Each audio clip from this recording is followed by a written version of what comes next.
Today ay piyesta dito sa aming lugar, dito sa Barangay Socorro, Quezon City. Ayan, ang kaganapan kapag piyesta dito. Super daming tao dito sa avenue namin. At syempre, nagsimba muna kami bago kami pumunta sa 14. Ayan, kapag piyesta dito, tuwang-tuwa ang mga batang manood ng mga nagpaparada, mga nagsasayaw. Ayan, may mga dumadayo para sumayaw. Tapos lahat ng barangay official, umiikot sila via avenue para batiin ng happy fiesta ang lahat ng aming kabarangay. Ayan, umiikot sila at ayan ang mga kaganapan pag fiesta dito. Kami pala ay sa 14th Avenue. Ayan, sa pagkakalam ko, ito ang pinakamataong lugar kapag fiesta dito sa amin at pinakaramdam mo yung fiesta talaga dito sa 14th Avenue. Kaya kung makikifiesta ka man dito sa Socorro, ay dito ka pumunta sa 14th Ave. Kilalanin mo na kung sino dapat kilalanin mo dito para makifiesta ka, day.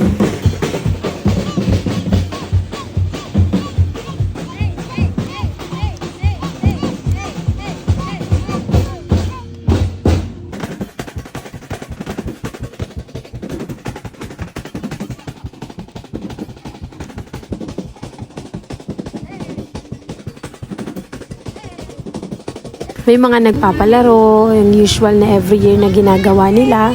Meron nagpa-pok-pok palayok, may mga dumadayo ng mga bunutan, yung usually na lagi nating nakikita at gusto ng mga batang laruin sa fiesta is yung ang mga prizes, yung mga sisiw, may color game, meron yung bubunutin mo tapos huhulaan mo. Nako, doon nagstay ang aking anak. Tuwan-tuwa siya manghula ng mga letters doon. Kahit hindi naman niya mahulaan. At nako, itong baklang to, nakita pa ako at nambudol pa. Wala akong cash. Sabi niya, Gcash na lang daw. O, diba? Ang bakla talaga. Pero kasi syempre, nagmadayo sila, nag-e-effort sila. So, syempre, kahit pa paano, bigyan natin sila. Diba?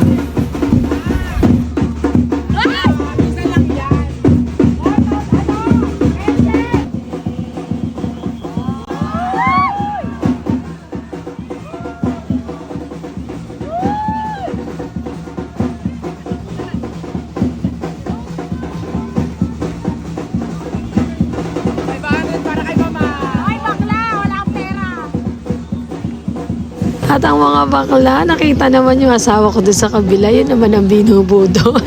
And syempre, every year sineselebrate dito ang piyesta. So kahit pa paano, merong mga munting pagkain na hinahanda sila ate every year. At syempre, walang katapusang inuman dito sa 14. Napakadaming umiinom sa labas. Grabe! At dyan nagtatapos ang ating mini vlog. Happy Fiesta, Barangay Socorro.